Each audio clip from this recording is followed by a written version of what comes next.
Olá, boa tarde a todos. Sejam bem-vindos à primeira live do programa A Escolha Certa.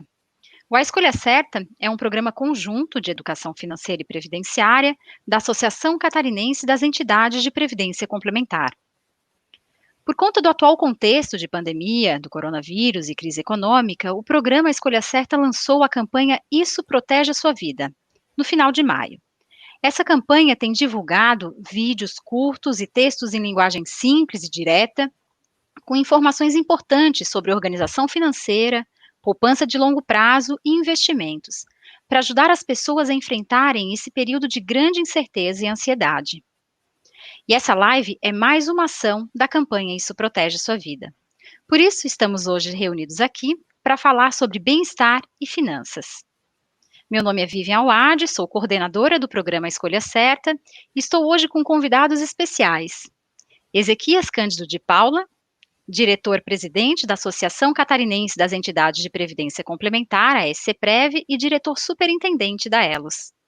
Henri Machado Claudino, diretor administrativo financeiro da Celos. E Alessandra Bien Endroweit, psicóloga e sócio fundadora da consultoria Estalo. Bom, a nossa dinâmica vai ser a seguinte: cada convidado vai ter 10 minutos para tratar o seu tema, e após isso a gente vai abrir para as perguntas. E para a gente já ir se aquecendo para as perguntas, eu convido a todos que já estão nos assistindo para nos dar um oi e escrever nos comentários de qual entidade faz parte. E ainda antes de chamar os nossos convidados, mais um lembrete importante. Se você estiver nos assistindo e gostando do conteúdo dessa live, se inscreve no nosso canal e siga o programa nas redes sociais, no Instagram e no Facebook. O endereço está na descrição desse vídeo. Bom, vamos começar com Ezequias, então. Como presidente da SCPREV, você tem um contato muito próximo com as 14 entidades que fazem parte da associação. Além, é claro, de estar à frente da própria Fundação Elos. Então, em um panorama geral, na sua análise, como a previdência complementar fechada, os fundos de pensão, estão sendo impactados pela crise econômica decorrente desta pandemia? Muito bem, boa tarde a todos. Quero dizer que é uma honra poder estar aqui com vocês, tratando de um tema tão interessante. Eu gostaria de iniciar fazendo um retrospecto. Se formos lembrar, 17 de março, eu me recordo que as escolas começaram a comunicar aos pais que as aulas estavam suspensas, por prazo indeterminado. Então, lá na entidade teve uma correria de algumas mães: como é que eu vou fazer, como é que vai ser, E o pior, os avós não podiam ajudar nesse momento porque as crianças eram vetores de contaminação para os avós. Então, surgiu aí um certo desconforto. 18 de março sai o decreto estadual e as entidades fecham as portas, Começa, então, a quarentena, o lockdown, Então, fomos forçados a aprender a trabalhar em home office, E foi uma correria. As áreas de TI tiveram que preparar em tempo recorde, todas as máquinas, para que os funcionários pudessem de casa acessar a rede como se estivesse na própria entidade, E foi mais ou menos assim, dia 18, 19, nessa correria, e o resultado é que aí cada um saiu com seu computador, levou para casa e de fato, de casa conseguimos acessar a rede. Foi assim, surpreendente, todo mundo acessando a rede como se estivesse na própria entidade. Eu recordo também, nessa ocasião, a gente assistiu assim, os noticiários e mostravam os supermercados com a prateleira vazia, aquela correria para comprar alimento, os hospitais na Itália lotados, parecia que nós estávamos assistindo assim, uma superprodução de Hollywood, uma pandemia se instalando no país, no mundo, na verdade, Quando a gente olha para os mercados, nós vimos o Ibovespa cair 30% no mês de março, 6 circuit breaks, Ou seja, 6 interrupções nos leilões durante o mês, nos pregões durante o mês, em função de quedas superiores a 10%, o dólar se aproximando a R$6, preço do ouro subindo. Bom, foi esse o contexto que nós começamos a aprender a trabalhar em home office. Percebam, não faltou motivos para trazer preocupações e fora a questão de você ter que se adaptar a algo novo, ainda tinha um cenário todo complexo ao redor, né? E aí, de fato, todas as áreas, no caso da Fundação Eros, e nas demais entidades também, começaram a funcionar de casa, em home office, né? Ponto aí para a área de TI, né, que conseguiram se mobilizar e em tempo recorde preparar isso tudo. Bom, e aí você tem... Bom, o atendimento era feito presencialmente, aí você interrompe o atendimento presencial e passa a atender limitado ao 0800, ao e-mail, e agora entra o WhatsApp também como uma ferramenta de atendimento. E nesse primeiro momento, um caos, porque nós estávamos aí próximo ao pagamento de benefício, né? Nós estamos falando aqui do dia 18, 19, a folha de benefício aproximando, os aposentados em casa, e aí, será que vai ter o pagamento de benefício? Não fechou? Como é que vai ser? Bom, entupiu de ligações, né, para a central de atendimento. Foi aí que nós tivemos a sacada de preparar um pequeno vídeo de 60 segundos, tinha que ser um vídeo curto, né? E a mensagem principal era de que, olha, a folha de benefícios já tinha sido rodada, processada, encaminhada para os bancos, e na data prevista os créditos dos benefícios vão ser feitos, né? Vamos continuar concedendo empréstimo aos participantes também, tudo continua normal. Bom, o vídeo viralizou, ele saiu para todo mundo e o participante, a gente percebeu que o participante, aquele mais idoso, que a gente às vezes não tinha e-mail, era difícil fazer o contato, mas ele tinha já seu smartphone, já tinha seu WhatsApp lá para conversar com a família, e ele recebeu o vídeo, pôde ver e teve ali, então, uma calma, reduziu um pouco aquele burburinho, aquela preocupação, e aí vencemos essa primeira etapa, né? E aí fomos, aos poucos, nos acostumando em home office, né? E aí a entidade funcionando, então, de forma plena, né? O que a gente vê hoje, e o problema é que o lockdown, a gente esperava que fosse durar um tempo, mas nós já passamos já de 4 meses, né? E aí começa a surgir uma série de problemas. Como é que você vai trabalhar a equipe, né? Fazer gestão de equipe tudo à distância, se torna mais complexo, né? E aí a gente observa que, nesse contexto, a comunicação assume uma relevância. Então, aí a área de comunicação, assim, teve as tarefas aumentadas, porque a gente tinha que comunicar e comunicar bem, tanto para o público externo como para o interno também, né? E a comunicação sempre foi um desafio, né? Mesmo sem a quarentena, sem a pandemia, sempre foi um desafio, né, para as entidades comunicar. E continua sendo, e nesse cenário mais ainda. E exigindo aí um grande esforço, né, dos profissionais de comunicação para poder divulgar informação em tempo rápido, para que possam satisfazer aí as dúvidas de todos os envolvidos, né? Num dado momento, nós começamos a fazer um atendimento presencial, com hora marcada, né, o agendamento, né? Fizemos isso por 3 semanas, num dado período, mas aí com o agravamento da situação recentemente, principalmente aqui no sul do Brasil, né, resolvemos suspender o atendimento, até porque a maioria dos atendimentos, se não, acho que quase todos, na verdade, um só, segundo eu soube, precisaria de fato ser presencial. O restante daria para se resolver à distância, sem problema nenhum, mas aí resolvemos então suspender, e desde então, nas últimas 2 semanas e meia, agora, não estamos mais fazendo nenhum atendimento presencial. Alguns funcionários ficaram frequentando a entidade ainda lá, as instalações, porque até por questão de comodidade, de ter um ambiente melhor, às vezes em casa nem sempre tem um ambiente adequado para se trabalhar, e isso foi previsto, mas aí a gente está falando de 2, 3 pessoas frequentando as instalações, né? Um ponto que eu acho importante mencionar nesse contexto é que aí existe uma necessidade de você ter uma disciplina de reuniões, né, de tal forma que você consiga alcançar toda a equipe, né? Estamos todos distantes, não tem mais aquele bate-papo de corredor, aquela ida na sala para alinhar alguma coisa, está todo mundo distante. E aí você tem, então, que começar a ter reuniões. Então, nós criamos, né, e a maioria das entidades fez isso, criou uma agenda de reuniões, onde você tinha diretoria, gerente, diretoria com o diretor, com toda a sua equipe, aí não só o gerente, como os técnicos e etc., se reunindo durante a semana em alguns minutos, né? Reunião com todo mundo, você montar uma sala virtual e entra a equipe toda da entidade, aí você ali dá os avisos importantes, baliza todas as informações, põe todo mundo na mesma página, né? Isso é importante, que é uma maneira de disseminar informação, é importante de alinhar todo mundo, está todo mundo junto, né? E é importante também de fazer com que todos se sintam participantes, né, da equipe, né? É preciso envolver a equipe, né?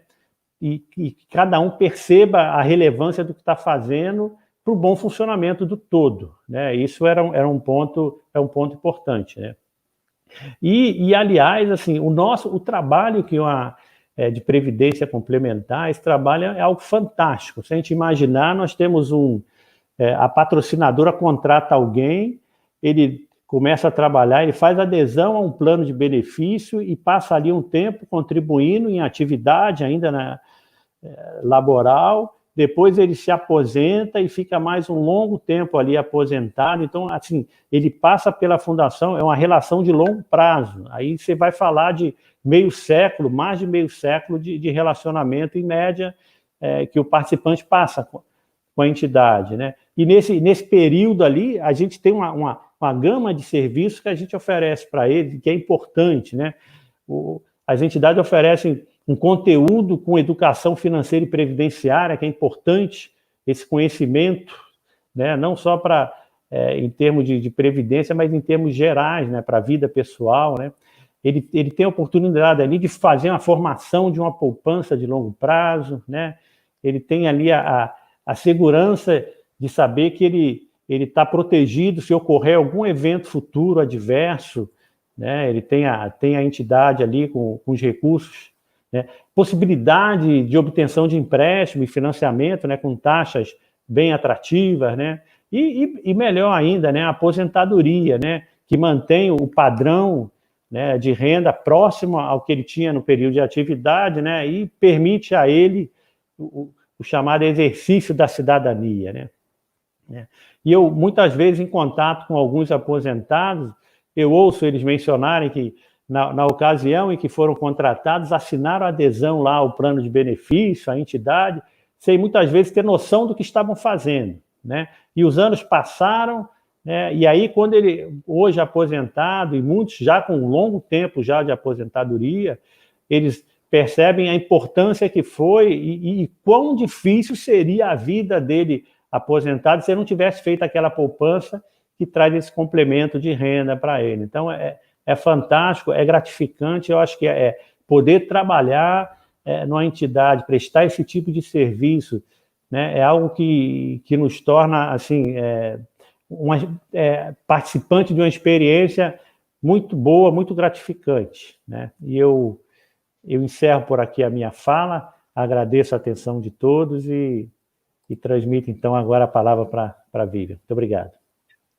Obrigada, Ezequias, pela tua explicação, e aproveito o gancho da tua fala, né, que nesse momento, com esse turbilhão de coisas acontecendo, equipes indo para home office, tendo que se adaptar, a importância, né, de uma comunicação mais estreita com o nosso participante, né, para explicar tudo isso que está acontecendo e dar uma tranquilidade para ele, né. Então, um dos fatores que mais geram essa ansiedade e insegurança aos nossos participantes, ou que ainda estão em fase de contribuição para a Previdência, ou que já estão aposentados, já recebendo benefício, é a baixa rentabilidade, né? Ou mesmo vem em determinado mês que a cota do seu plano ficou negativa, como aconteceu em muitos planos no mês de março. Então, é um momento bem desafiador. Então, eu direciono agora essa questão ao Henri Machado Claudino, diretor administrativo financeiro da Celos, e aproveito para perguntar como que vocês têm explicado, nesse contexto, as baixas rentabilidades aos participantes da Celos e conscientizado sobre a importância da visão de longo prazo, evitando atitudes imediatistas, como os resgates, por exemplo? Bom, boa tarde a todos, né? A satisfação de poder participar, poder fazer esse bate-papo. Gostoso esse tipo as pessoas vão poder questionar, vão poder perguntar, isso é muito bom, né? É muito ruim a gente numa reunião onde a gente despeja-se um monte de informação e não necessariamente a gente dá a informação que a pessoa quer receber.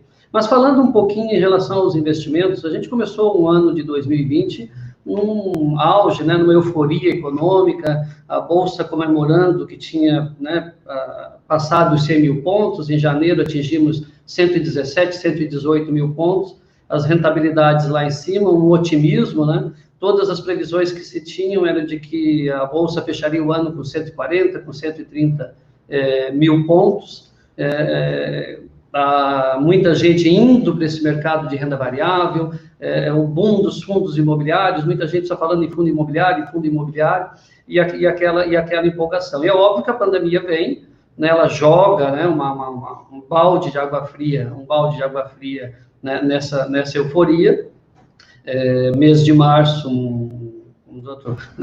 uma tragédia, né, para todos os fundos de pensão e para todos os ramos, não teve quem fechou aquele mês com uma rentabilidade que não fosse negativa.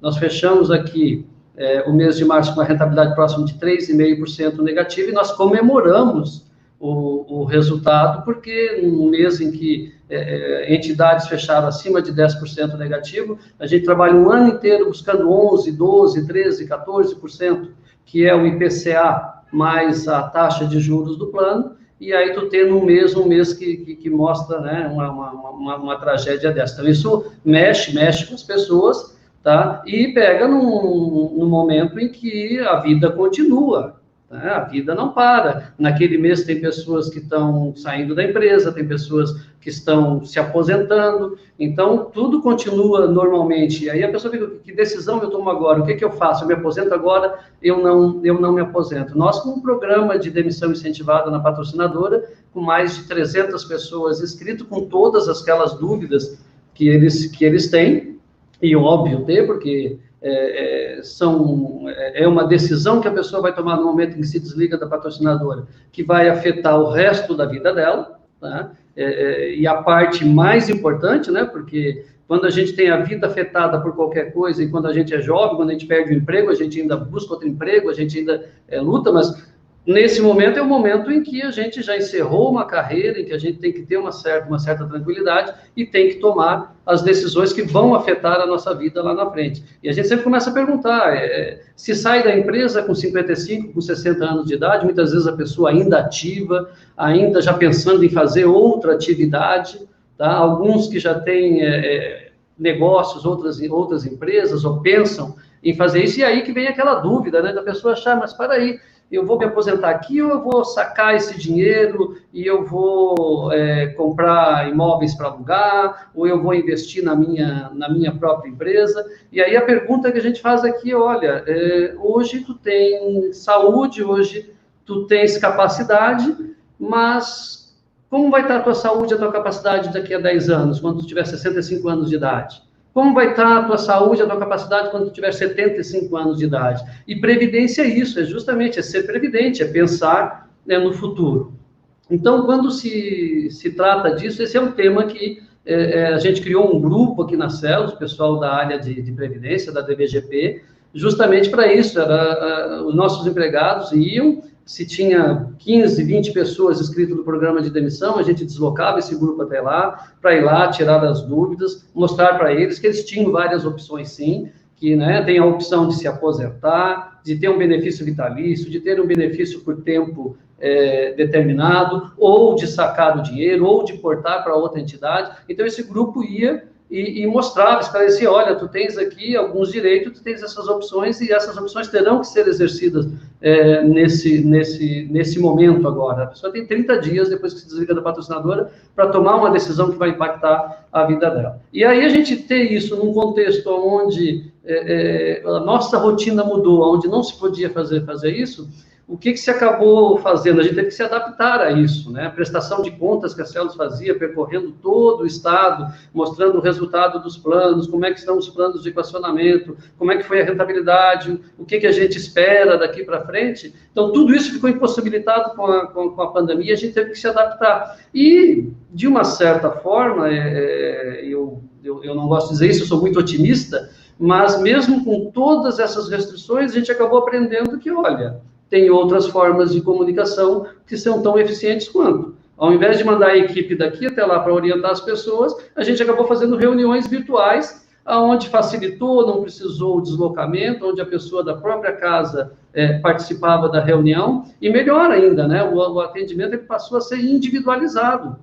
Então, a área agendava com cada participante no momento da sua aposentadoria um atendimento personalizado, onde já se fazia a prévia de aposentadoria dele, já se fazia a prévia de folha. Se tu optar pelo benefício vitalício, vai ficar dessa forma. Se optar pela versão 14, que é a nova versão do nosso plano, inclusive, que é oferecida para os novos empregados, que é uma versão de plano, né, por tempo determinado, onde ele continua tendo a sua reserva, que é importante, né, porque ele vai continuar acompanhando a rentabilidade, vai vendo como a rentabilidade afeta, né, a reserva dele. Então, isso tudo é um aprendizado, né, tanto para nós e como para o participante também. De uma certa forma, a gente achou que acabou aproximando mais, né, porque tu estar aqui em Florianópolis e atender os funcionários da Celesc, da Central, da agência de Florianópolis, ou aqui de perto, é muito fácil. Mas como é que a gente atende, né? Como é que a gente atende o participante de Chapecó, de São Miguel do Oeste,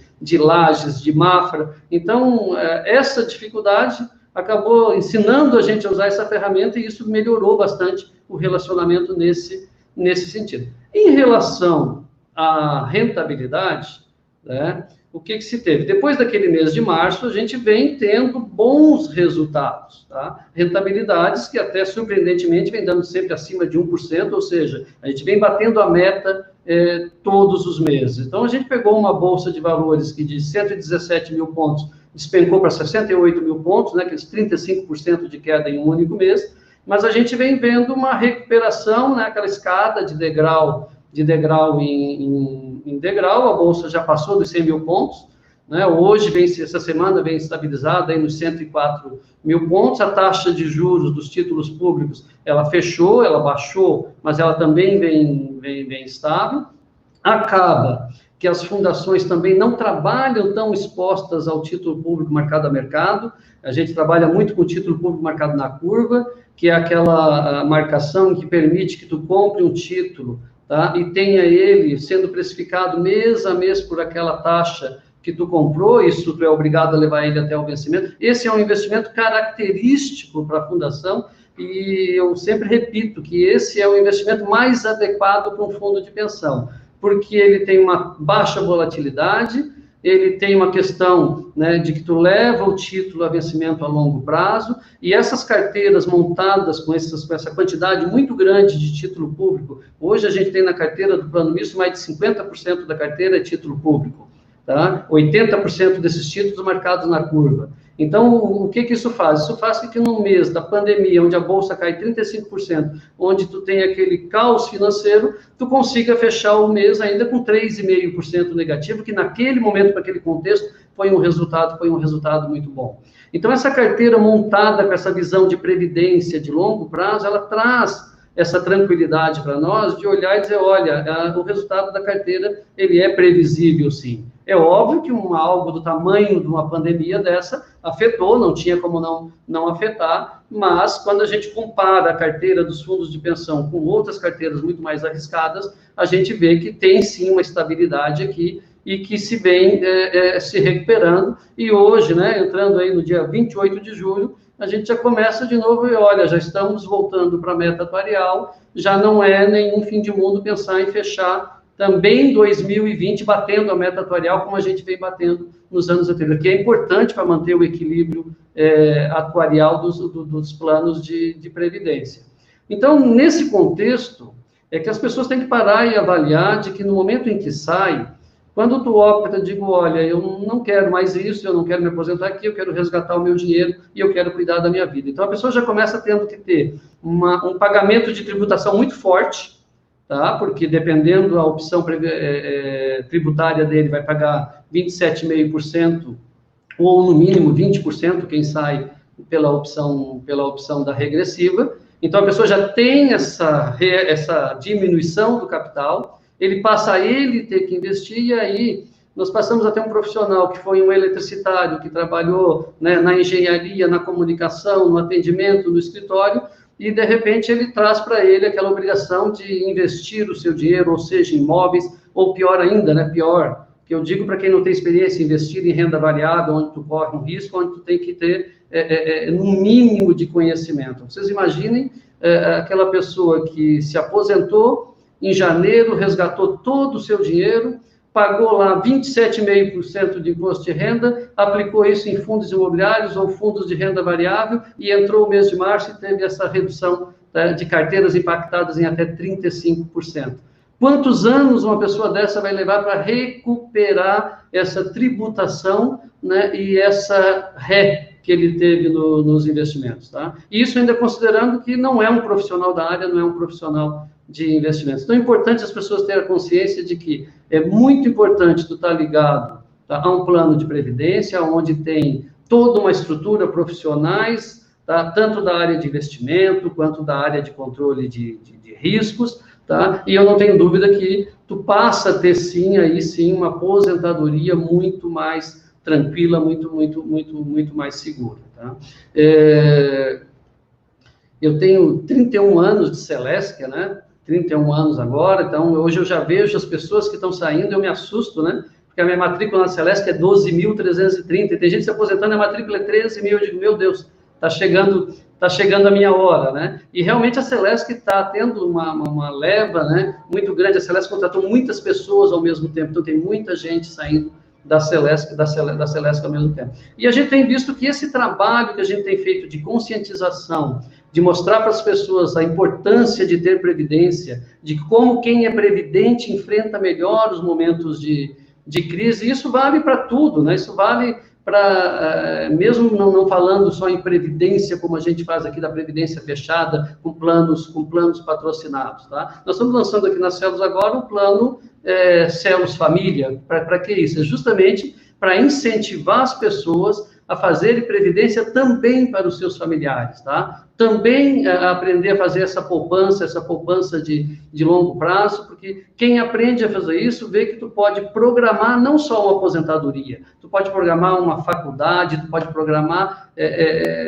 até uma viagem, né? Até uma viagem, aquela hora eu quero fazer a minha viagem, o dia que eu me aposentar, então tu já pode fazer essa poupança, tá, previdenciária com vários objetivos, e isso vai fazendo com que a pessoa vá criando essa cultura, né, essa cultura previdenciária. Então, esse é um papel que a gente faz aqui, né? Primeiro, de divulgar isso, de trazer para as pessoas uma consciência, né, de ter uma educação financeira, porque se tu não tiver uma educação financeira, uma organização financeira, tu não consegue muito menos fazer previdência, né? Então, a gente vem trabalhando muito forte nisso, né, nos programas de educação financeira e principalmente nos programas de educação previdenciária, e a gente tem visto que isso vem surtindo efeito, tá? O número de pessoas que tem convertido a sua reserva em aposentadoria, ele vem aumentando nos últimos tempos. Isso traz uma satisfação para a gente, porque esse é o trabalho da gente aqui, né? É fazer previdência e incentivar as pessoas a não só fazerem a previdência enquanto ativos, mas permanecer na previdência no momento mais importante, né? Que é no momento de receber os seus benefícios. Vivian, passo para ti. E fico aqui à disposição.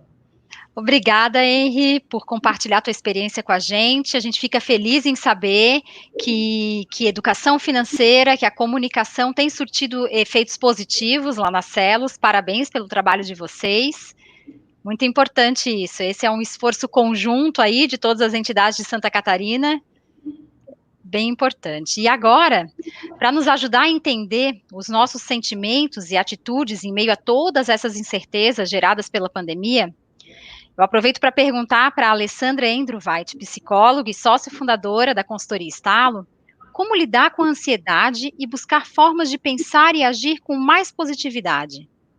Alessandra.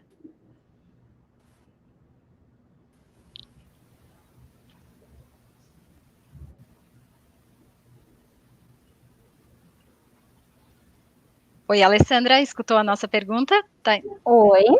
Oi, sim, estou aqui agora, tudo bem? Pode seguir. Obrigada, boa tarde a todos, boa tarde, boa noite, tem gente aí escrevendo que tá frio aqui no Rio Grande do Sul, e tá mesmo, né?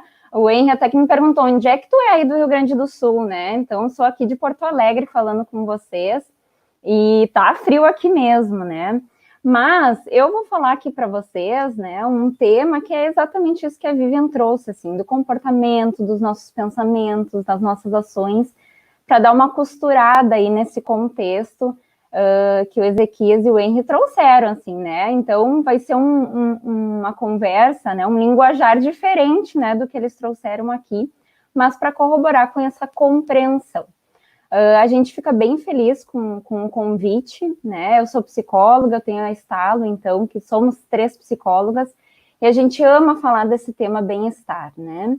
E o que é bem-estar? Dentro da psicologia positiva, a gente fala que é a ciência do bem-estar, então, e bem-estar é justamente a gente poder se sentir bem, é viver bem, é ser mais feliz, é realizar nosso potencial, é a gente atingir objetivos, é ter propósito, ser resiliente, ser otimista, né? Tudo isso para a gente poder usufruir emoções positivas, né? Dispor de uma saúde física, mental, emocional.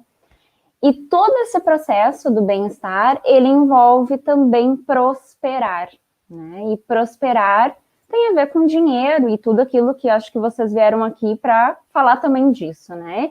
E a ciência do bem-estar também estuda esse olhar, né, da riqueza, né, do prosperar. E aí várias pessoas perguntam, né, e fica, né, tem um dilema aí na nossa sociedade que fala, dinheiro traz felicidade, né? E é óbvio que traz, né? É óbvio que dinheiro traz felicidade, por isso que a gente se preocupa tanto com ele, né? Mas já é comprovado na ciência, nas pesquisas, que pessoas felizes traz bem mais dinheiro. Então, se a gente não estiver bem com a gente mesmo, se a gente não está cuidando do meio onde a gente está vivendo, a gente pode estar, então, interferindo nessa esfera da nossa vida que é prosperar, né? Pessoas felizes, elas acabam trabalhando melhor, né, performando melhor, né, produzindo mais. E eu estou dizendo em casa, dentro das organizações, na forma como a gente enfrenta nossos papéis, né, que são diversos na nossa vida. A gente também, quando a gente está feliz, a gente acaba tomando decisões muito mais assertivas e a abundância acaba sendo um resultado disso tudo. Então, né, o Henry trouxe ali algumas questões sobre a gente tomar decisões precipitadas, né, neste momento. E é real, né? Na verdade, quando a gente está se sentindo pressionado, com medo, ansioso, né, a gente não sabe do futuro, a gente acaba tomando decisões precipitadas. E o meu papel aqui é trazer esse olhar de que pode ser diferente, né? Até porque nós somos humanos, né? E a gente sempre quer saber do futuro, né? Mas a gente, na verdade, não sabe. E às vezes a gente fica remoendo o passado, né? Ah, porque no passado os índices estavam melhores, porque os meus rendimentos eram melhores. Ok, estamos agora nesse momento, como viver neste momento de incerteza. E teve uma pesquisa que o Instituto Gallup, que é uma instituição bem interessante, que eles estão em diversos países, eles provocaram uma pergunta que por 50 anos eles coletaram informações. E a pergunta deles era o seguinte para as pessoas. O que as pessoas mais desejam, afinal? Como que seria o melhor futuro para ti? Né? Então pensem, para você, o que seria o melhor futuro? Né? Que é isso que a gente está se perguntando o tempo todo aqui, né? E aí eles passaram esses 50 anos pesquisando, depois, né, passando por 150 países aí, e eles então tiveram 2 respostas que mais se destacaram, que foi exatamente o melhor futuro possível, é eu ter uma saúde, né, e aí física, mental, e a prosperidade e a riqueza. E não é exatamente isso que a gente está vivendo nesse momento, né? Saúde, e aí física, mental, que a gente está sendo interferido nesse sentido, e a prosperidade é a nossa riqueza, que é o tema aqui, né, que a gente está trazendo nesse escopo com esse público. Então, gente, né, sermos humanos é a gente querer tudo ao mesmo tempo, né? A gente quer mais amor no nosso relacionamento, mais tempo para passar com os filhos, mais equilíbrio na nossa vida pessoal, profissional, e aí eu quero ter aquele contato com um colega que eu ia lá buscar um cafezinho e conversar com ele, né? O participante quer ir lá na instituição e ele quer conversar, né? Quer ser atendido ali, né? Quer trocar uma conversa. Isso são relações, né? E mais dinheiro para a gente viver com mais paz, né? Com mais tranquilidade. Só que a gente sempre pedindo mais, acaba sendo insustentável, né? E acaba sendo frustrante. E aí vem ainda essa pandemia para nos derrubar ainda e nos né, tirar da nossa base, do nosso chão, porque a gente também entra no piloto automático, entra com os nossos hábitos, as nossas rotinas, e a gente acaba não tendo muitas críticas, muitas vezes, como a gente talvez está pensando tanto nesse momento, que é esse mergulho, muitas vezes, interno que a gente está fazendo. E por isso que, muitas vezes, a gente acaba recorrendo aos excessos ou às faltas, né? Então, o Ezequias trouxe assim, né? Todo mundo foi no mercado, encheu os carrinhos, encheu a casa, né? Por quê, né? A gente acaba tendo ainda o nosso cérebro, né? A gente tem um desenvolvimento do nosso cérebro ao longo dos milênios aí, bem importantes, porém a gente ainda tem um instinto de sobrevivência, né? Então, ou a gente luta ou a gente foge. E muitas vezes esses excessos, essas faltas, a interferência que a gente tem do nosso dia a dia, as expectativas que a gente tem como indivíduos e coletivamente, eles acabam, então, interferindo, né, na forma como a gente cria juízos de valor, né? E aí, quando eu falo de bem-estar físico, né, existe até dentro da psicologia positiva, que a gente chama de saúde positiva, que é justamente a gente focar naquilo que torna a gente saudável. A gente já sabe o que faz a gente doente, né? A gente já sabe disso. O que afinal de contas, então, nos torna mais saudáveis? Pensem na casa aí de vocês. O que no dia a dia de vocês fazem que tornam vocês recursos, né? E aí a gente tem recursos biológicos, que é o nosso corpo, né? Nossa massa corporal, nosso colesterol, nossos batimentos cardíacos. A gente tem nossas capacidades funcionais, né? Que é essa nossa flexibilidade, nossa força, nossa resistência. Mas será que a gente está também olhando para os nossos recursos subjetivos? Que é exatamente a gente olhar para o nosso otimismo, a satisfação que a gente tem com a vida, né? E aí a gente falar de saúde positiva é a gente identificar o equilíbrio, né? A gente está em funcionamento otimizado, que a gente chama, que é essa nossa habilidade de funcionar bem, é a nossa capacidade de cuidar de nós mesmos e da nossa rotina sem desgastes, sem os excessos e sem as faltas. E aí, gente, tem uma teoria que se chama a teoria da autodeterminação, que é a gente poder identificar por nós mesmos aquilo que a gente quer decidir, né? Só a gente pode decidir, só a gente tem o poder de tomar decisões frente a como a gente quer encarar a nossa realidade. Então, pensem com vocês, né? Como que vocês querem, que decisão que vocês querem tomar, de como vocês estão aproveitando o tempo de vocês nesse momento.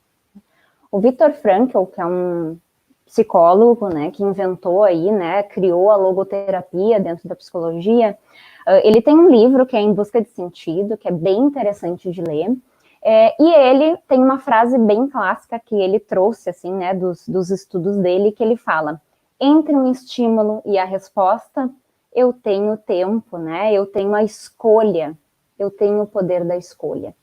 Então, o que vocês estão escolhendo reagir frente a essa decisão? Né? E a gente tem várias formas de trabalhar o nosso otimismo, a nossa resiliência, né? A gente fala, né, tem um conceito dentro da cognição incorporada, que é o quanto o conhecimento e a forma como a gente tem as nossas representações mentais estão integradas com nós. Então, tudo que a gente reflete no nosso corpo, que é tão importante a gente falar de bem-estar, porque se a gente estiver bem nesse sentido, a gente vai estar cuidando do nosso sistema imunológico, por exemplo, que é tão importante nesse momento. Então, que coisas vocês estão fazendo para cuidar dos recursos, então, subjetivos de vocês? Se a gente pudesse fazer uma roda da vida e vocês pudessem dar uma notinha lá, né, em todas as esferas da vida de vocês, de 0 a 10, quanto que vocês queriam colocar lá de satisfação? Obviamente seria 10, né? A gente quer que tudo esteja bem, né? Mas a felicidade, ela não significa ter todas as nossas necessidades pessoais atendidas, principalmente nesse momento. Então, como, né, que a gente vai se sentir bem e não esperando que se sinta bem o tempo todo, né? O Cortella, que é um filósofo bem legal também, ele traz de que se a felicidade fosse constante, ela não seria tão especial. Então, que momentos da vida de vocês podem fazer com que esses momentos prazerosos, significativos, façam parte do dia a dia, da rotina de vocês, ao invés de se ocupar tanto com notícias que não são boas, né? Se ocupar tanto em tomar decisões precipitadas, né? E ruminar, né? Que a gente chama, ficar pensando o tempo todo nessa situação, né? A gente também tem um mecanismo muito importante, né? Que felicidade não significa nunca sentir emoções negativas. Emoções negativas, elas são importantes para a nossa evolução, né? Como espécie. Então, não adianta a gente evitar. A questão é que os sentimentos de medo, de ansiedade, né? Eles acabam, né? Se a gente evita eles não fazem a função deles, que é identificar essas ameaças. Então, auxiliando a gente a identificar situações para a gente se proteger. Eles acabam, então, interferindo na nossa vida. Então, o maior erro da gente fazer agora, nesse momento, é ceder ao desespero, é não fazer nada, então tá na estagnação, ou cultivar esse negativismo. Então, a resiliência, ela acaba trazendo várias formas, né, da gente poder se comportar de uma maneira mais positiva, né? A gente fala de comportamentos e pensamentos resilientes. Então, como que a gente cresce mesmo na adversidade que a gente está vivendo agora, né? E não é uma tarefa fácil a gente criar esses comportamentos e pensamentos, né? A gente vai precisar treinar, a gente vai precisar colocar energia nisso. Mas será que não é melhor a gente colocar energia nisso do que na energia de ficar pensando coisas não tão legais pra gente, né? Qual é o peso disso?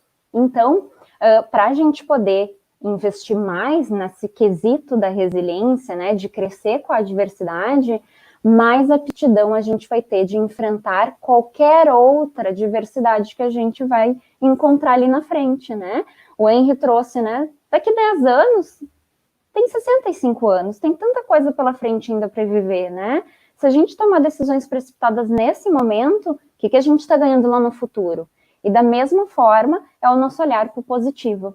Então, o que a gente está colhendo hoje, o que a gente está fazendo hoje, a decisão que a gente está tomando hoje, para a gente encontrar ações virtuosas para eu colher também, não só no dia a dia, mas lá na frente também, né? Então, a gente tem várias esferas aí, e a gente sabe que a ciência já trouxe vários ganhos da gente provocar isso na gente, e tem várias ações que a gente pode fazer, que dá para citar algumas aqui. E meu tempo está acabando, não dá para falar tudo, né, Vivian? Nossa, obrigada, Alessandra, pela tua fala, que gera esse momento de reflexão, né? Esse ponto do pensar, do agir com cautela, do pensar no longo prazo, tem muito a ver com o nosso negócio, né? Com o que a gente tenta passar para os nossos participantes, porque a Previdência é um investimento de longo prazo, então tem que ter paciência, tem que ter confiança no trabalho que as entidades prestam, né? E é isso que a gente tem nesse momento tentado passar para os nossos participantes. Muito obrigada, tá, Alessandra, pela tua fala, que gera pontos bem importantes de reflexão, né? Para a gente puxar a própria orelha, né? E pensar, olha, vamos pensar positivo, vamos agradecer o que a gente já tem, né? E tem muita coisa boa junto nesse caos, né? Então, obrigada, Alessandra. Obrigada. Bom, agora a gente chega no momento de abrir para as perguntas, né, de vocês que estão nos assistindo. Já chegaram 2 perguntas, convido aos demais a também fazerem seus questionamentos. Eu vou começar, então, pela pergunta do Gerson Bittencourt. Ele pergunta o seguinte: com o plano de saúde cada vez maior, mais caro, né, algumas fundações cobrando déficit, mais outros descontos, como tornar os planos de previdência atrativos? Uma pergunta interessante. Eu acho que é interessante a gente escutar a resposta dos nossos dois diretores aí, do Henry e do Ezequias. Vamos começar pelo Ezequias, depois a gente passa para o Henry. Bom, acho que o primeiro ponto é assim, esses déficits, eles têm abatido os planos de benefício definido, né? Então, é preciso entender o conceito de... O plano de benefício definido é aquele que define um benefício, né? Então, esses planos são submetidos anualmente a um teste, né, para verificar se o patrimônio existente é capaz de pagar todos os benefícios até o último sobrevivente do plano, né? E nessa conta, o que ocorre? Tem dois fatores têm trabalhado aí negativamente, digamos assim. Um deles é a longevidade. Então, quanto mais longevo é a população, é o grupo do plano, mais fluxo eu vou ter para pagar. Então, logo eu vou ter uma obrigação maior, né? E na contramão disso, você tem a queda da rentabilidade. Hoje a taxa Selic está em 2,25. Imagine que muitos desses planos aí têm metas atuariais em torno de 5%, alguns até 6% ao ano. Então, existe um descasamento entre o que o mercado está pagando hoje de rentabilidade e o que de fato é a necessidade para manter o plano em equilíbrio. Então, isso traz a necessidade de ajuste, e isso faz com que, anualmente, nessa conta, existe, então, esse déficit aí, o que a lei define é que é obrigado, então, a ter esse equacionamento desse déficit.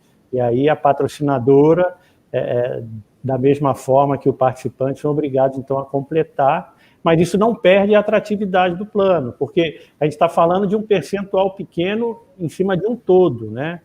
Isso continua sendo atrativo. E, do outro lado, a gente tem hoje os planos, os que estão abertos para a população, para acesso, que é os planos CDs, que aí tem uma estrutura diferente que não se expõe a esse tipo de risco. Então, é isso. Obrigada, Ezequias. Vamos escutar agora a resposta do Henry. O Gerson Bittencourt foi o chefe da agência de Tubarão durante muitos anos, e eu sou oriundo de lá, trabalhei com o Gerson há muitos anos, né? Um abraço aí, Gerson, obrigado pela participação, né? Mas como eu estou acostumado com o Gerson, eu entendo bem qual é o contexto da pergunta que ele quis fazer. Ele quer dizer o seguinte: os planos de saúde, eles vêm passando por aumentos maiores do que o IPCA nos últimos anos, ou seja, o plano de saúde tem sido reajustado com um valor maior do que tem que ser reajustado às aposentadorias. E, somando a isso, nós temos um plano de previdência que hoje as pessoas estão pagando 16% no plano de equacionamento. Então, é essa preocupação que ele tem. Eu digo, olha, eu vejo o plano de saúde cada vez mais caro, né? Cada vez ficando mais pesado na minha aposentadoria. A minha aposentadoria, eu estou pagando uma partezinha dela, tendo um desconto do déficit. Então, a pessoa vai chegando naquele limite. E essa é uma preocupação que a gente tem aqui, principalmente em relação ao plano de saúde. A gente, além de fazer previdência, a gente também é uma autogestão em plano de saúde. Então, essa é uma preocupação, essa é uma atenção que a gente tem que ter, de ver que o participante ele tem que ter capacidade de pagar o plano de saúde. É muito triste quando a gente tem que fazer o desligamento aqui de uma pessoa, porque ela não tem condições de pagar um plano de saúde que é patrocinado, é um plano de saúde que a patrocinadora paga metade. Então, tu imagina se tu não consegue te manter num plano de saúde, onde tu tem 50% do plano pago pela patrocinadora, né? Que condições essa pessoa vai ter que cuidar? Então, a preocupação do Gerson é uma preocupação nossa no dia a dia em relação à saúde, tá? Em relação ao benefício, aí vem para a área do diretor financeiro. É isso que eu sou cobrado todos os dias e eu me cobro todos os dias, né? A gente tem que bater meta e a gente quer gerar superávit, porque o que a gente quer? A gente quer cada vez mais equilibrar essa balança entre os benefícios que a gente tem a pagar e os recursos que a gente tem aqui. E é óbvio que quando se enfrenta essa dificuldade, isso é um desafio a mais, tá? Agora, o que eu tenho a passar de mensagem para o participante é que, com toda essa turbulência, tá? A gente sabe para onde está indo, a gente tem uma carteira de investimento, tanto do plano misto como do transitório, tá? Muito conservadora, então, muito previsível. É óbvio que aquilo que eu digo, olha, eu sempre tinha muito medo de avião, então eu sempre uso essa analogia, né? Olha, eu estou num voo. O meu voo pode ser tranquilo, sem perturbação nenhuma, né? Mas às vezes tem turbulência.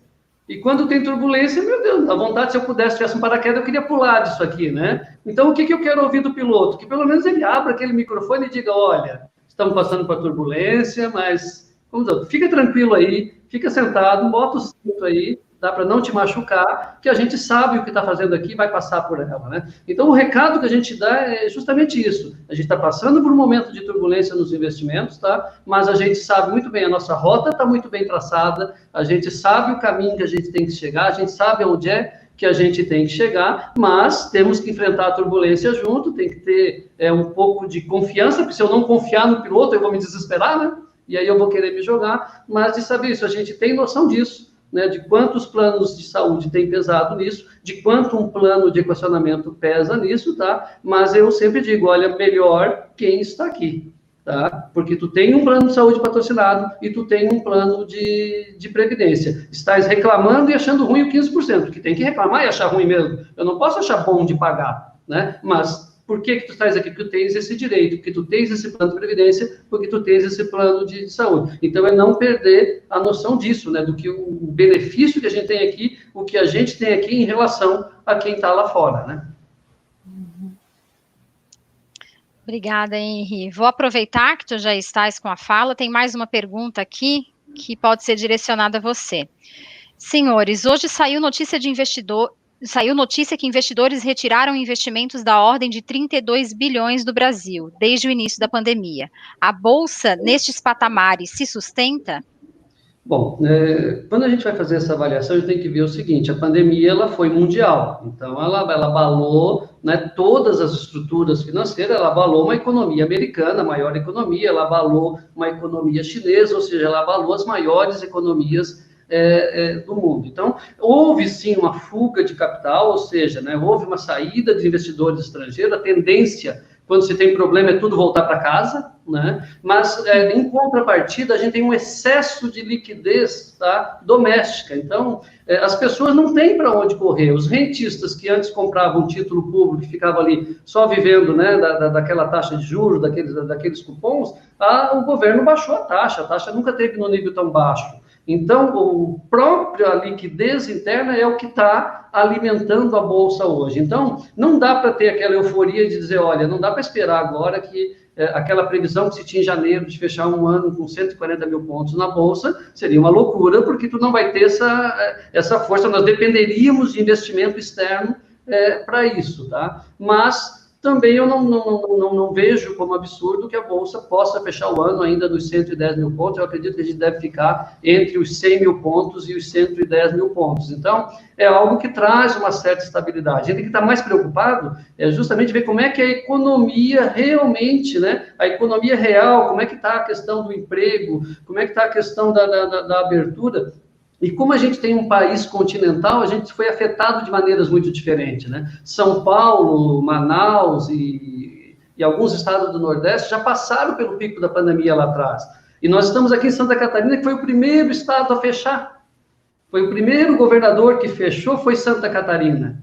E aí a gente fechou e a gente foi vendo o quê? Que os casos não aconteciam e agora, 4 meses depois, é que a gente atinge o auge. Então, a gente está tendo uma percepção diferente. Nós estamos no auge da pandemia, quando, na verdade, alguns setores do país eles já começam a abrir e já começam a voltar. E é esse o movimento que nós vamos ver de verdade. Como é que a economia realmente vai reagir daqui até o final do ano? Eu entendo que não é momento de euforia, longe disso, tá? Mas também é de esperar justamente isso. Uma certa, também não vejo que a Bolsa vá despencar ou que tenha uma bolha, como ele botou aqui, né?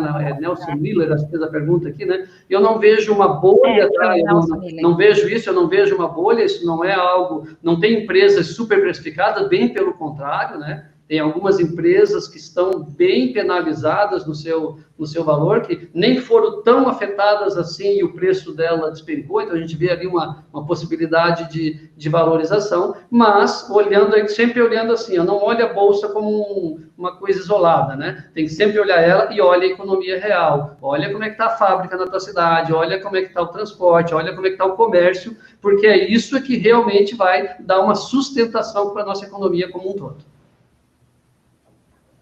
Obrigada, Henri.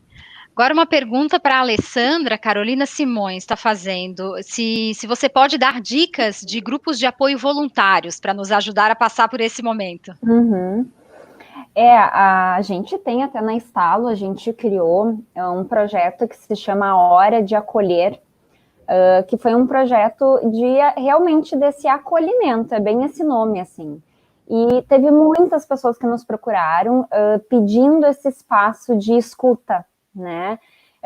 Isso teve uma procura maior bem ali em março e abril, onde foi o boom, assim, né, da busca, mas continuamos ainda tendo pessoas nos procurando para conversar, né?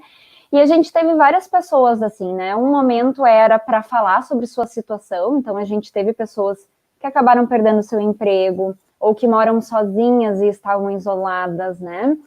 Ou queriam conversar sobre outra coisa que não o coronavírus, né?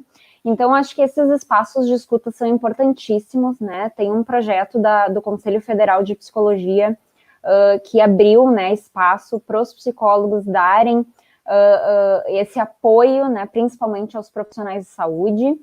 Então, assim, tem vários, né, e ainda mais online, então tem muitos, né, eu deixo aqui à disposição a própria Estalo, para quem quiser nos procurar para conversar, para trocar ideia, né, para querer saber de outras coisas, né, e esses grupos voluntários, na verdade, eles funcionam muito porque a gente busca nas nossas relações esse ponto de apoio, né, dentro da ciência e da psicologia positiva, o ato, né, da generosidade e da bondade é das ações virtuosas que mais se tem ganhos de bem-estar físico e mental, né? Então, assim, né, estar num grupo voluntário, mas não só para escutar, mas para apoiar alguém também, né? Cuidem, né, pensem quem é a rede de apoio de vocês que vocês poderiam estar conversando, né, e que seja uma pessoa talvez neutra, né, um pouco mais longe, de fora da família de vocês, que vocês sintam mais à vontade, ou até mesmo resgatar, né, esses contatos de amigos, familiares, para poder falar sobre este momento, né. Acho que a gente vem numa sociedade, numa cultura, né, que a gente não pode errar, não pode falhar, não pode se sentir triste, né. E a gente poder praticar essa vulnerabilidade também, né? Poder dizer que não está tudo bem e poder fazer algo com isso. Eu acho que a busca por espaços dessa escuta já auxiliam de forma imediata, né? Esse alívio aí dessas tensões que a gente pode estar se sentindo, né? Então, fica o convite da Estalo, mas tem, né, todos os psicólogos, né, se tu entra nos conselhos, né, federais e estaduais, né, da psicologia, a gente consegue identificar aí vários nomes e buscas de profissionais adequados também para essa escuta, né? Então, é importante, assim, a gente ter esse espaço. E a gente poder também, né, começar a trabalhar, né, esse cenário, né? A gente poder identificar que melhor eu estou fazendo no meu dia a dia, como eu falei, né? Viver cada dia um dia, né? Sim, ter um olhar de apoio, sim, ter pessoas que eu posso também eu enxergar dia a dia, pequenos objetivos diários que fazem eu direcionar a minha mente para que eu tenha uma performance melhor, né? Então, acorde durante o dia, né? Faça uma listinha lá que tem que fazer e foquem em realizar isso, né? Isso já ajuda a gente também não só identificar melhores cenários, mas começa já a estudar o nosso cérebro, né, para ficar melhor, assim, né? Então, a busca de apoio e várias outras ações aqui virtuosas, né, que a gente poderia comentar, auxiliam nesse momento. Então, contem com pessoas, né, digam o que vocês estão sentindo, digam o que vocês estão pensando em fazer, né? Busquem esses lugares de escuta e também pensem em conversar sobre outros temas, coisas boas que vocês fizeram no dia, né? Coisas que vocês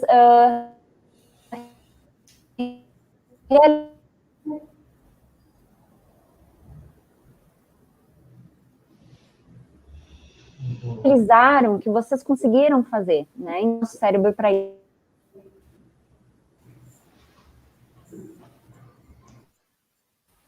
A nossa conexão está um pouco ruim com a Alessandra, né? Acho que a internet dela travou. Mas, enfim, quando ela voltar, ela conclui, mas já as explicações dela, o que ela compartilhou com a gente, muito rico. Oi, Alessandra, voltasse? Oi? Se queres concluir, pode concluir, Alessandra. Eu não sei até onde vocês ouviram. Ai, falhou. Tu estavas falando das atitudes positivas, do pensar positivo, do pensar o que a gente fez bom no dia, não das coisas negativas. Isso, exatamente, né? Da gente celebrar, né? Celebrar, ser grato, né? Condicionar o nosso cérebro nesse sentido, né? Acho que essa foi a minha última fala ali. Isso, obrigada, Alessandra. Aproveito para dizer que a gente esse conteúdo é tão rico que eu acho interessante a gente aproveitar um pouquinho mais do conhecimento da Alessandra, e a gente vai fazer algumas matérias específicas sobre isso no site do Escolha Certa e compartilhar nas nossas redes sociais essas dicas da Alessandra, esses grupos de apoio, né, para que a gente possa estar ajudando mais o nosso participante nesse momento. Obrigada, Alessandra. Uhum. Bom, a gente já está aí em 1 hora de live, estão chegando várias perguntas. Eu vou ler mais uma aqui para o Henry e para o Ezequias, e depois vamos ver se ainda dá tempo de mais alguma, mas eu já de pronto aviso que as questões que não forem respondidas aqui, a gente vai responder posteriormente. Eu já vi aqui nos comentários que tem algumas questões bem específicas de uma entidade ou outra, né? Então a gente vai responder depois com toda a atenção devida. Tá bom? Agora a gente tem uma pergunta da Gisele Lostada. Ela fala: boa tarde, senhor Henry e senhor Ezequias. Os senhores poderiam explicar de que forma os saques que ocorrem nos planos de previdência afetam na sobrevivência dos fundos de pensão? Vamos começar com Ezequias? Sim. Muito bem. Primeiro, assim, eu não identifiquei ainda o volume de saques que trouxesse alguma preocupação, né? O que tem ocorrido, o que ocorre, e é o que sempre ocorreu, são saques pontuais. Pessoas que, por um motivo qualquer, se desligou da empresa e por necessidade de recursos, preferiu não permanecer na entidade, o que muitas vezes é um erro, né? Porque no saque, você é tributado e a fatia de tributação normalmente é bem grande, então você deixa bastante dinheiro na mesa, né? Muitas vezes você não leva toda a parte do que a patrocinadora contribuiu para você. Então, via de regra, as pessoas que atendem os participantes, né, os que chegam querendo o resgate, eles sempre orientam assim, do prejuízo que é você resgatar o seu dinheiro, quanto dinheiro você vai deixar na mesa, né?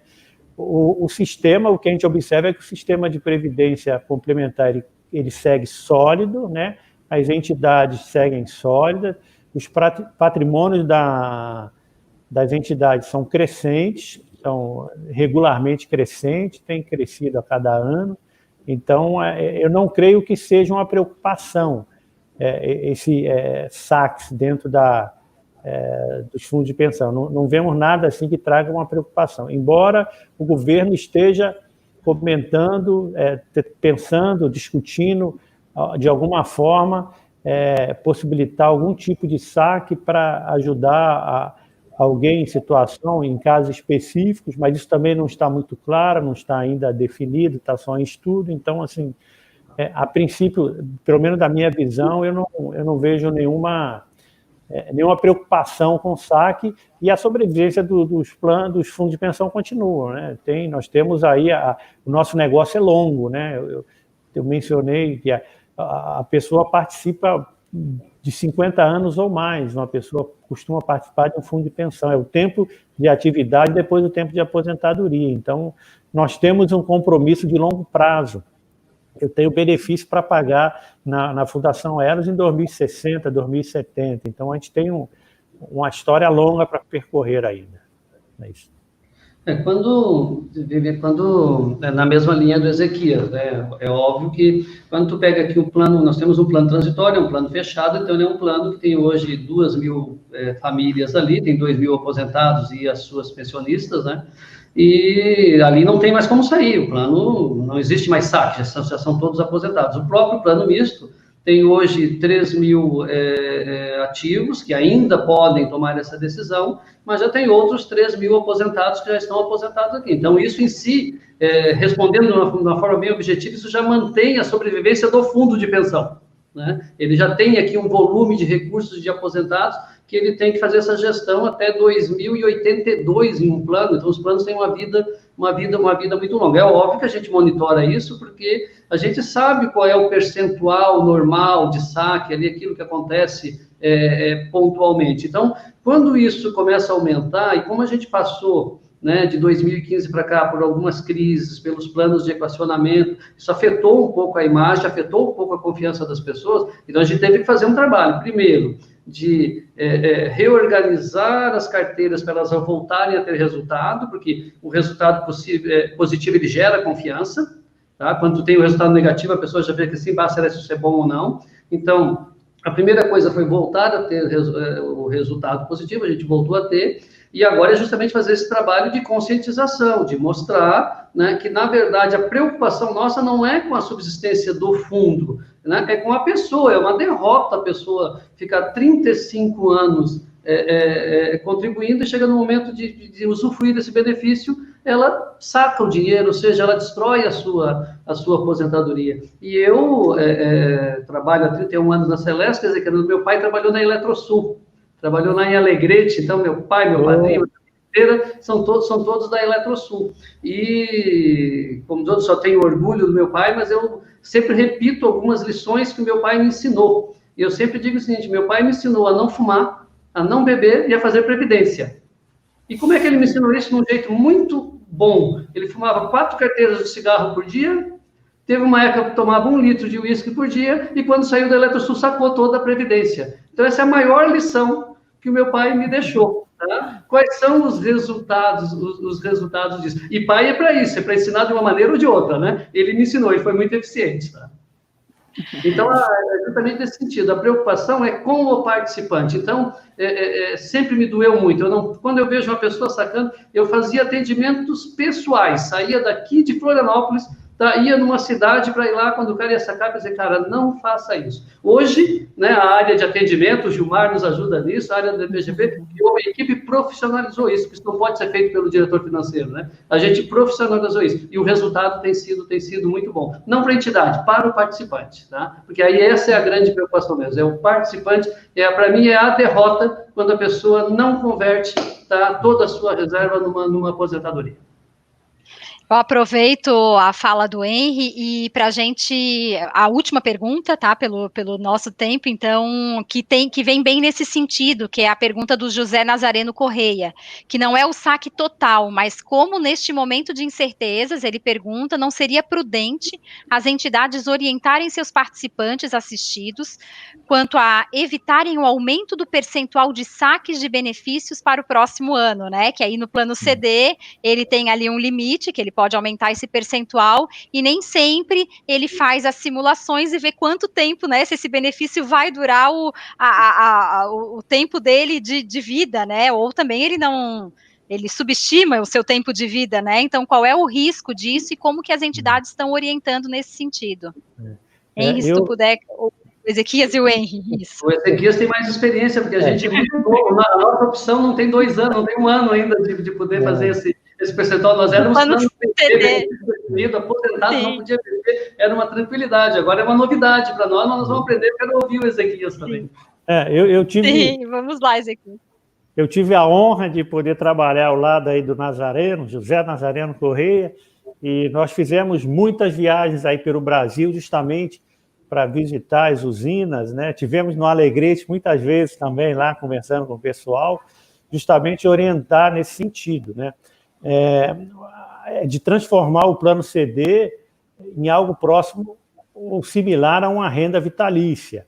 Isso significa dizer o quê? Se eu escolho, faço uma opção de renda com percentual muito elevado, ou com um percentual que supere, por exemplo, a rentabilidade que a minha carteira está tendo, que meus investimentos estão tendo na entidade, eu tendo a abreviar bastante o tempo do meu benefício, a duração do meu benefício. Então, eu devo sempre ter o equilíbrio de acompanhar a rentabilidade do plano, né? Uma conta que eu sempre orientei a fazer é o seguinte: quanto eu tenho que fazer a opção normalmente no início do ano, tem uma data lá, eu olho para trás, qual foi a rentabilidade que o plano deu nesse último ano? Ele rendeu 12% no ano? Pô, 12%, então eu poderia sacar até 1% que eu ia manter, eu ia comer só a rentabilidade. Não, ele rendeu 8%, aí eu tenho que distribuir esses 8% em 12 meses, de tal forma que eu tenha, que eu consuma durante o ano só a rentabilidade que ele teve no ano anterior. Então eu tenho que estar sempre atento. Do contrário, eu vou estar sacando não só a rentabilidade, quanto o meu principal também. E logo, a tendência é que a minha complementação de renda vá diminuindo e ela se extingua num tempo inferior. Aí pode ocorrer de sobrar vida e faltar recursos. Acho que é um ponto importante. Agradeço aí o Nazareno pela pergunta, que ajuda bastante a esclarecer aí os nossos ouvintes. Obrigada, Ezequias, pela tua explicação. E a gente vai ter que encerrar, porque a gente já passou aí de 1 hora de live. A gente tem outras perguntas que serão respondidas posteriormente, a gente não vai deixar ninguém sem resposta, tá? Tem algumas perguntas, como eu já tinha dito, bem específicas de uma fundação ou outra, então a gente vai encaminhar para a fundação responsável e as perguntas serão respondidas. Então agora eu queria fazer rapidinho os comentários finais, assim, 2 minutinhos de cada entrevistado, para a gente terminar a nossa live. Vamos começar, vamos seguir a ordem ali, Ezequias, Henry e Alessandra, pode ser? Bom, eu acho que é importante perceber tudo que foi dito aqui, acho que tem uma riqueza de informações, acho que esse tema é importante estar sempre discutindo, a gente tem que estar sempre refletindo.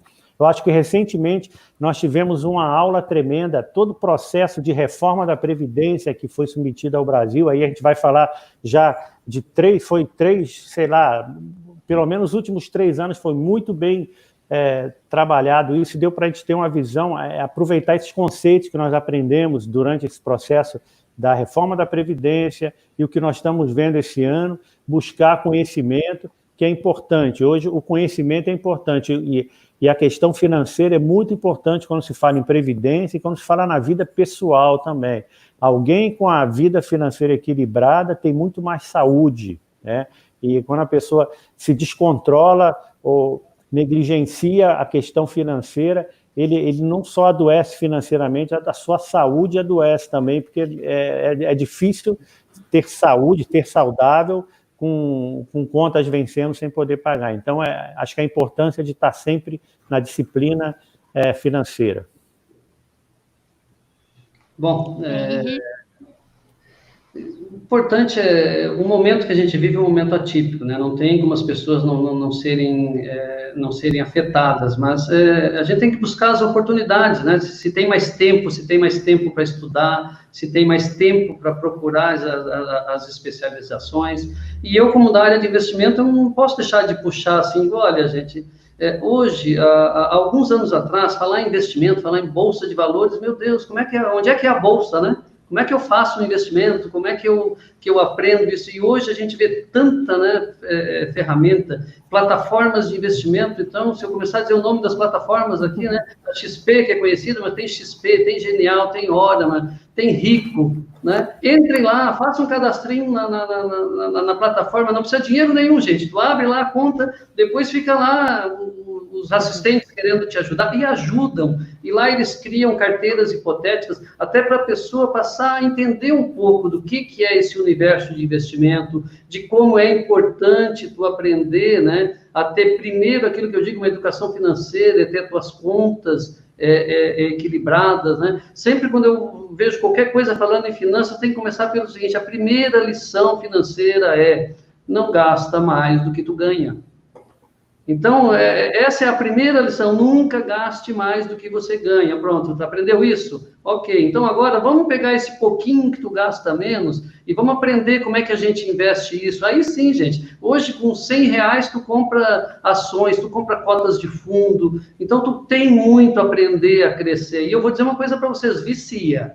Tá? Depois que tu começa a fazer isso, começa a entrar lá, aí tu compra lá, comprei a minha açãozinha, comprei por R$1, tá R$1,20.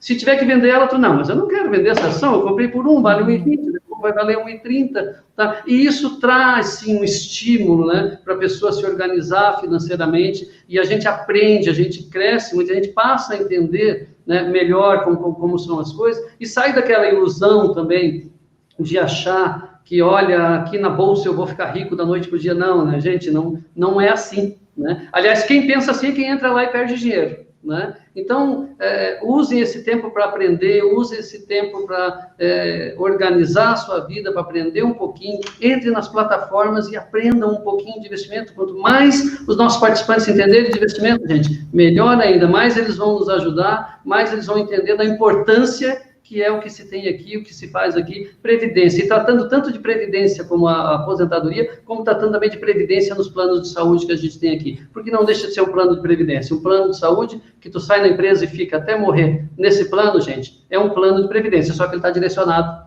justamente para cuidar da nossa saúde. Gente, obrigado pela oportunidade. As perguntas que quiserem fazer, a gente está aqui à disposição e a gente responde tudo sim, né, Viviana? A gente não deixa nenhuma pergunta aqui sem resposta. Obrigado. Isso mesmo. Obrigada, Henry. Alessandra, tuas palavras aí de apoio finais. Isso. Eu que agradeço muito, né, por estar aqui, por conhecer mais o programa, né? Acho que incrível espaços como esses aqui, onde valoriza a educação, onde valoriza a pessoa, onde valoriza a orientação, né? É isso que a Estalo, né, que eu estou representando aqui, acredita também. E eu complementaria, né, o que o Ezequias e o Henrique já trouxeram, que não só investir em conhecimento financeiro, em estar a par do que está acontecendo e ficar bem com isso, né, ter esse otimismo frente a esse cenário, mas pratiquem, né, o autoconhecimento, né, isso vai gerar muito mais perspectivas, né, a gente vai se conhecer, saber os nossos limites, saber com quem a gente pode contar, né, não só decidam o que fazer, mas ajam, né, agir também é importante. Então, o que tu vai fazer com toda essa informação que tu teve aqui na live, por exemplo, né, o que tu aprendeu aqui, que a partir de hoje tu vai colocar em ação para que tu fiques melhor, né, invista na generosidade, no perdão. Quando a gente vê notícias muito ruins, né, equilibra um pouquinho e procura coisas boas que o mundo todo está fazendo, né, está cheio de ações incríveis, como este programa aqui, por exemplo, né, então